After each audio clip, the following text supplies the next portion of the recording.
I'm Casey Reed, 32 years old, standing in my Albuquerque apartment pregnant and proud, surrounded by friends and family. It was supposed to be a joyful night celebrating our new home. But then my sister grabbed the microphone. "I've already spoken to a lawyer," she declared, her voice slicing through the chatter. "From this moment on, I am the owner of this house." She turned to the crowd, pointing straight at me. "She is no longer welcome here." My heart stopped. My husband just sipped his wine, his eyes carefully avoiding mine. Under the table, my best friend's hand found mine, her grip tight.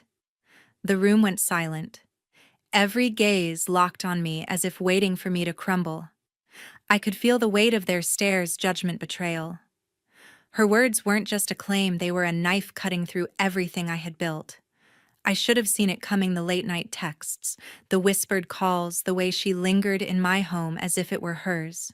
But I was pregnant, exhausted, clinging to the belief that family meant trust. I was wrong. My husband's silence screamed louder than her words. I waited for her to finish, my pulse racing, and in my head, I counted 3, 2, 1. Silence swallowed the room. I stood, my hands steady, and reached for my purse, and pulled out something no one in the room expected. This wasn't the end, it was the beginning of my fight. A fight to protect the child growing inside me, to reclaim justice, and to expose the masks of betrayal hiding within my own family. From that moment on, I knew I could no longer be the weak woman they thought I was. I would fight, no matter what the cost. Does this story remind you of someone in your own family? Share your thoughts in the comments. Sometimes one sentence can change everything. 6 months before the party, I believed Derek and I were stepping into a brand new beginning. We had just signed the papers for a 3-bedroom apartment in Albuquerque, New Mexico, cozy, filled with light from its wide windows, and most importantly, the very first home we could truly call our own after years of renting. To me, it felt like a dream finally coming true, made even more special with a baby on the way. In my mind, I could already see our daughter's nursery walls painted a gentle yellow, a white crib tucked by the window to catch the morning sun. Derek Blair. My husband seemed just as excited, at least at first. We spent late evenings together planning how to arrange the rooms, choosing color swatches, and laughing over quirky furniture catalogs. But as weeks passed, something shifted. Derek started pulling away. He'd come home late, his phone buzzing constantly, his eyes glued to the screen. When I asked who he was texting, he'd shrug and say, "Just work." I wanted to believe him. My pregnancy hormones were making me emotional, and I didn't want to seem paranoid. Then my sister Sheila started texting me out of the blue. She'd always been the overbearing type, 2 years older, and always acting like she knew better. "Did you pay the mortgage yet?" she'd message, or, "You sure you can afford that place?" Her questions stung, like she doubted I could handle my own life. I brushed it off, telling myself she was just being her usual controlling self. But it didn't stop there. One Saturday, I came home from grocery shopping, my arms full of bags, to find Sheila in my living room. She was holding a measuring tape, eyeing my curtains like she owned the place. "These won't do," she said, not even looking at me. "You need something classier for a home like this." I froze, my stomach twisting.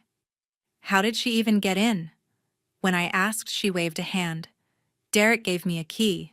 Said you wouldn't mind." I minded. A lot. But I bit my tongue, not wanting to start a fight with my sister while pregnant. Derek wasn't any help. That night, I asked him why he gave Sheila a key without telling me. He just mumbled something about family helping out and changed the subject. His phone buzzed again, and he turned it face down on the table. I couldn't shake the feeling that something was off. Sheila's texts kept coming, each one more intrusive. "You should refinance the loan," she wrote once. "I know a guy who can get you a better rate." How did she even know about our loan? I hadn't told her anything. When I mentioned it to Derek, he said, "She's just trying to be helpful, Casey. Relax." But I couldn't relax. The way Sheila talked about my home like it was hers to manage made my skin crawl. Monica, my best friend since college, noticed the change in me. We met for coffee one morning and I spilled everything Derek's distance. Sheila's constant meddling. Monica's eyes narrowed as she stirred her latte. Casey, that's not normal.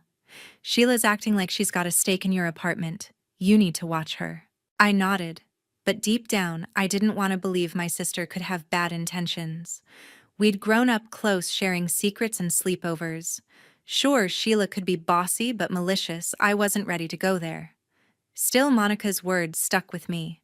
I started paying closer attention to Sheila's comments, her uninvited visits. One day, I caught her flipping through papers on my kitchen counter Bill's mortgage documents. Just curious, she said with a smile that didn't reach her eyes. My unease grew a tight knot in my chest. I tried to convince myself it was nothing, that family didn't betray family. But every time Sheila showed up, every time Derek dodged my questions, that knot tightened. I was starting to wonder what they were hiding and why. One afternoon, I came home to find Sheila in my living room. She was rearranging my throw pillows, tossing the blue ones I'd picked out onto the floor like they didn't belong. Her heels clicked sharply against my hardwood, her eyes scanning the space with a frown. "This place needs a serious upgrade," she said, not even looking at me. I stood in the doorway, grocery bags heavy in my arms, my pregnancy making every step feel like a chore. "Sheila, what are you doing here?" I asked, my voice tight. She turned, her smile cold and calculated. "I'm helping Casey. This apartment deserves better than your choices." My chest burned. Helping?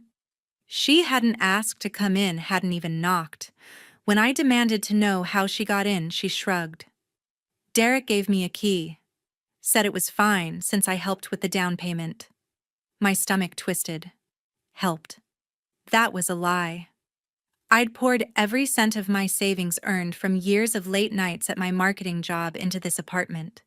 Sheila hadn't contributed a single dollar. I set the bags down, my hands shaking. "You didn't help with anything," I said, trying to keep my voice steady. Sheila raised an eyebrow, unfazed. "Oh, Casey, don't be dramatic. I've been supporting you and Derek for years. This place is as much mine as it is yours." Her words hit like a slap. Supporting us. She'd never lent us money, never offered more than her constant opinions. I wanted to scream, but I held back, my pregnancy making me feel fragile, like one wrong move could break me. That night, I waited for Derek to get home. He walked in, his phone buzzing as usual, and barely looked at me. "Why does Sheila have a key?" I asked, my tone sharp. He sighed, loosening his tie. "She's just trying to help Casey. You're overreacting." Overreacting? I felt the air leave the room. He turned away, checking his phone again, and I caught a glimpse of an email notification before he tilted the screen. The next morning, while Derek was in the shower, I grabbed his laptop. My heart pounded as I opened his email, something I'd never done before. There it was, a thread with Sheila titled "Apartment Docs." He'd sent her our mortgage contract, the one I'd signed alone because Derek's credit wasn't good enough. Why would he share that? My hands trembled as I scrolled through their messages. "She doesn't need to know," Sheila had written. "We'll handle it." Handle what? I snapped a photo of the screen with my phone, my mind racing. This wasn't just meddling. This was something bigger, something planned. I called Monica, my best friend, and met her at a diner near my office. Over greasy fries and weak coffee, I told her everything: Sheila's uninvited visit, her claim about the down payment, the key, the emails. Monica's eyes widened, her fork pausing mid-air. "Casey, this isn't right. Sheila's acting like she owns your home and Derek's letting her. You need to check those documents, make sure nothing's been changed." Her words sent a chill through me. Check the documents? I hadn't even thought of that. "And start keeping a record." Monica added, her voice firm. "Every text, every visit, every weird thing Sheila does. You need proof." I nodded, my throat tight. Proof. The word felt heavy, like I was preparing for a fight I didn't want. Back home, I started saving everything. I took screenshots of Sheila's texts. Her latest one read, "You should repaint the walls, Casey. I know a contractor." I saved the photo of Derek's email to her, the one with our contract. I even started noting down her visits in a journal, like the time she showed up with a stack of paint samples saying, "I'm just planning ahead for when this place is mine. Mine." The word echoed in my head each time, making my blood run colder. I felt like a stranger in my own home, pushed out by my own sister and husband. Every night I'd lie awake, my hand on my belly, feeling my baby kick. This apartment was supposed to be her home, our safe place. But with Sheila's key in her pocket and Derek's secrets piling up, it felt like a battleground. I wasn't sure what they were planning, but I knew one thing: I wasn't going to let them take what was mine. The day of the housewarming felt off from the start. I woke up with a knot in my stomach, my pregnancy weighing down every step. The Albuquerque apartment was set. String lights glowed over the balcony, trays of chips and dip lined the kitchen counter, and soft music hummed in the background. Guests started arriving, their laughter and chatter filling the space. Ellen Morse, my cousin, slipped through the door, offering a quick hug and a smile that faded too fast. Monica helped me arrange drinks, her eyes darting around like she could sense the tension I was trying to ignore. Derek was there, but barely present, his fingers glued to his phone, avoiding our guests' small talk. I forced a smile, greeting everyone, trying to shake the unease creeping up my spine. This was our new home, our fresh start. But Sheila's shadow hung over it all. She arrived late, striding in with a sharp smirk, her gaze sweeping the room like she was judging every inch.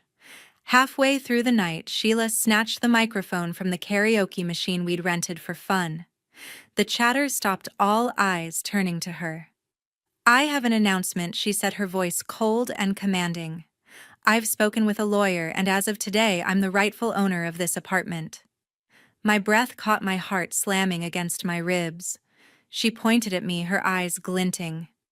"Casey doesn't belong here. She can't afford this place, and it's time she leaves." The words hit like a punch, each one slicing through me. Gasps echoed around the room. Ellen's hand froze on her glass, her jaw dropping. Monica grabbed my arm, her grip tight, whispering, "Breathe, Casey." But I couldn't breathe. My face burned, my pulse thundering in my ears. Derek stood in the corner, sipping his wine, his eyes locked on the floor. Not a word, not a glance. His silence screamed louder than Sheila's voice. The room felt like it was closing in. Neighbors, co-workers, family, all staring at me, their whispers buzzing like static.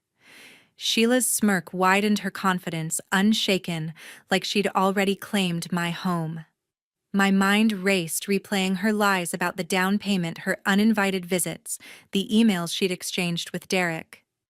It was all connected, a plan I hadn't seen coming. My hands trembled, my body frozen in place. I wanted to scream, to demand answers, but my throat was tight. My thoughts, a jumbled mess. How could my sister do this? How could Derek just stand there? Monica's hand stayed on my arm, her voice low but steady. "We'll figure this out," she murmured. Ellen's eyes met mine, wide with shock, her fingers clutching her glass like it might shatter. The crowd's murmurs grew louder, some guests shifting uncomfortably, others leaning in, waiting for me to crack. Sheila stood tall, her chin lifted as if daring me to challenge her. But I couldn't move, couldn't speak. The weight of her words, Derek's betrayal, and the eyes of everyone I knew pinned me in place. My home, my safe haven, felt like it was slipping away, and I was powerless to stop it. A week after the party, I couldn't stop replaying Sheila's words.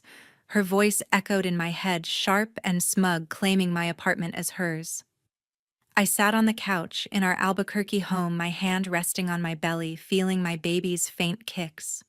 The string lights from the housewarming still hung on the balcony, mocking the celebration that had turned into a nightmare. Derek was barely around, leaving early and coming home late, his phone always buzzing. I tried to focus on work, but my mind kept drifting back to that night, to his silence as Sheila humiliated me. Then on Monday, Paula Hart, my colleague from the marketing team, asked me to meet her for lunch. Her text was cryptic. We need to talk. It's about Derek. My stomach churned, but I agreed, hoping it was nothing serious. At a small diner near the office, Paula slid her phone across the table. I saw them last week. She said, her voice low. Derek and Sheila at a coffee shop downtown. She showed me a photo, Derek and Sheila sitting close, her hand on his arm, their faces inches apart. My throat tightened. Paula hesitated, then opened a screenshot of a text conversation she'd overheard and snapped. It was from Derek's phone to Sheila Casey's clueless. Once we push her out the apartment's ours. My hands shook as I stared at the words. Not just betrayal, but a plan to take my home. Paula's eyes softened. I'm sorry, Casey. I had to tell you. That night, I waited until Derek was asleep. His phone was on the nightstand, unlocked, a rare slip. My heart pounded as I scrolled through his messages with Sheila. There were dozens going back months. She doesn't deserve the place, Sheila wrote. We'll make it ours. Derek replied, just keep her distracted. I'll handle the rest. My chest burned, tears blurring the screen. They weren't just plotting against me. They were together. Every late night, every dodged question, every smirk from Sheila, it all made sense. I felt like the ground had vanished beneath me, my own husband and sister tearing apart the life I'd built. I couldn't confront Derek yet. I needed more. The next day, I called Sheila, my hands trembling as I hit the record button on my phone. Why are you doing this? I asked, keeping my voice steady. She laughed, cold and sharp. Casey, you're in over your head. That apartment? It's too much for you. I'm just resolving things. I pressed harder. Resolving. By claiming my home. She paused. Then her voice dropped. You should have stayed out of the way. Derek and I will take care of it. My blood ran cold. She'd admitted it, her plan to push me out. I saved the recording, my heart racing, but my resolve hardening.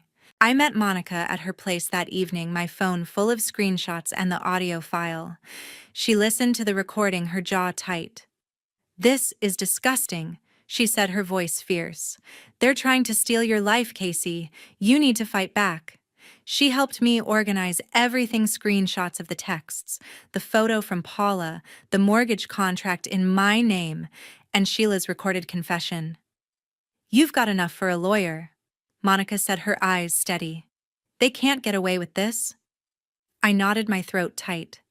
The betrayal cut deep, Derek, who I'd built a future with, and Sheila, my own sister, working together to destroy me. But something shifted inside me. I wasn't just hurt, I was angry. This was my home, my baby's future. They'd underestimated me, and I was done being their pawn. I'd fight not just for the apartment, but for myself. I packed my bags and moved to Monica's apartment the next morning. The Albuquerque air felt heavy as I left the home I'd fought so hard for my pregnancy, making each step ache. Staying under the same roof as Derek was unbearable after his betrayal. Monica welcomed me with a tight hug, her spare room already set up with a bed and fresh towels. You're safe here, she said, her voice steady but fierce. I nodded, my throat too tight to speak. That afternoon, I met with a lawyer named Laura Martinez in a small office downtown. I laid out everything: Sheila's false claim about the down payment, her uninvited visits, the email she exchanged with Derek about our mortgage contract, and the recording where she admitted wanting to resolve me to take the apartment. I also showed Laura the photo Paula had sent, the texts confirming Derek and Sheila's affair and their plan to push me out. This is serious, Laura said, her pen tapping the desk. We can file against Sheila for fraud and attempted forgery of property documents, and against Derek for violating your privacy by sharing the contract. My heart pounded, but her confidence gave me a flicker of hope. 2 days later, my phone buzzed with notifications. Sheila had posted on social media a long rant accusing me of abandoning Derek and being unfit to own the apartment. Casey walked out on her husband, leaving him with nothing, she wrote. She doesn't deserve that place. My stomach twisted as I read the lies, the comments piling up from strangers and distant acquaintances. Some called me selfish, others questioned my stability. The betrayal stung deeper than I thought possible, my own sister painting me as the villain. I wanted to scream to tell the world the truth, but Monica stopped me. "Don't engage," she set her hand on my shoulder. "We'll fight this with facts, not posts." I took a shaky breath, trusting her judgment, but the public humiliation burned. At work, Paula pulled me aside during a break. "I found something," she whispered, handing me a printed email. It was from Sheila to a local real estate company, claiming she was the co-owner of my apartment and requesting a title transfer. The document was riddled with forged details, my signature doctored to look real, and a fabricated payment history. "I got this from a friend at the agency," Paula said, her eyes sharp. "Sheila's been trying to push this through behind your back." My hands shook as I read it, the audacity of her plan sinking in. Paula's evidence was another piece of the puzzle, proof of Sheila's fraud. I thanked her, my voice barely steady, and sent the email to Laura immediately. That evening, I asked Derek to meet me at a park near Monica's place. I needed answers, and I needed them on record. My phone was in my pocket, recording as he approached, his face tense. "Why, Derek?" I asked, my voice low but firm. "Why, Sheila? Why my home?" He shifted, avoiding my eyes. "It wasn't supposed to go this far," he muttered. "Sheila and I, it just happened. She said we could sell the apartment, split the money." My chest tightened, but I kept my voice even. "You planned to take it from me," I said. He didn't deny it, his silence confirming everything. "I messed up, Casey," he finally said, "but Sheila pushed me into it." I stopped the recording, my heart racing. His confession was raw, undeniable, another weapon for my case. Back at Monica's, we spread out all the evidence on her kitchen table: the mortgage contract in my name, Sheila's recorded admission, Derek's texts, Paula's photo, the forged real estate email, and now Derek's confession. Monica organized it all into folders, her hands steady as she labeled each file. "This is airtight," she said, her voice firm. "Laura's going to tear them apart in court." She looked at me, her eyes softening. "You're stronger than you know, Casey." I didn't feel strong. I felt broken, betrayed by the two people I'd trusted most. But as I looked at the evidence, at the truth I'd fought to uncover, something shifted. This wasn't just about the apartment anymore. It was about reclaiming my life, my dignity, for me and my baby. I was ready for the fight ahead, no matter how ugly it got. The courtroom was quieter than I expected. The Albuquerque sun filtered through high windows, casting stark shadows on the wooden benches. I sat beside Laura, my hands clasped tightly in my lap, my pregnancy making me shift uncomfortably. Across the room, Sheila and Derek sat stiffly, avoiding my gaze. Laura stood, her voice steady, as she presented our case. She showed the judge the evidence: text messages between Derek and Sheila, plotting to take my apartment, the recording of Sheila admitting she wanted to resolve me, Derek's confession in the park, and the forged email Sheila sent to the real estate company with my faked signature. Each piece felt like a brick, building a wall of truth no one could deny. The judge's face remained unreadable, but I saw Sheila's hands twitch, her composure slipping. Derek's jaw was tight, his eyes fixed on the floor, just like at the housewarming. When it was their turn, Sheila's lawyer argued she'd acted in good faith, claiming the apartment was a joint investment. Derek's attorney said he'd only shared the contract to protect Sheila's interests. Laura dismantled their claims, pointing out the forged documents and the timeline of their affair. The judge leaned forward, her voice sharp, as she questioned Sheila about the email. Sheila stammered, her face flushing, unable to explain the fake signature. Derek stayed silent, offering no defense. After what felt like hours, the judge ruled the apartment was mine, solely in my name. Sheila and Derek had no legal claim. The gavel struck, and a weight lifted off my chest. I glanced at Monica in the gallery, her nod firm and proud. The judge didn't stop there. Sheila's forged email triggered a criminal investigation for fraud. Whispers followed her out of the courtroom, her reputation in our community crumbling. Neighbors who'd seen her social media posts now turned away, their trust in her gone. Derek was ordered to pay compensatory damages for violating my privacy, a financial hit that left his face pale. Right after the ruling, I walked to Laura's office and signed divorce papers, my hand steady, despite the ache in my heart. Derek wasn't the man I'd married, and I wasn't going to let him define my future. The papers were filed that afternoon, severing our bond for good. 2 months later, I gave birth to my daughter Ivy in a hospital room filled with sunlight. Monica was there holding my hand as I held Ivy for the first time, her tiny fingers curling around mine. Her name felt right, a symbol of growth after so much pain. I moved into a new apartment in Albuquerque, a smaller place, with big windows and a balcony just for us. Monica helped me unpack, her laughter filling the space as we hung new curtains and set up Ivy's crib. Sheila and Derek were gone from my life. No calls, no messages, no apologies. I didn't need them. The lies, the betrayal, the public humiliation, they'd tried to break me, but I'd stood firm. The truth had been my shield, and my resilience had carried me through. Ivy and I were starting fresh, and for the first time in months, I felt free.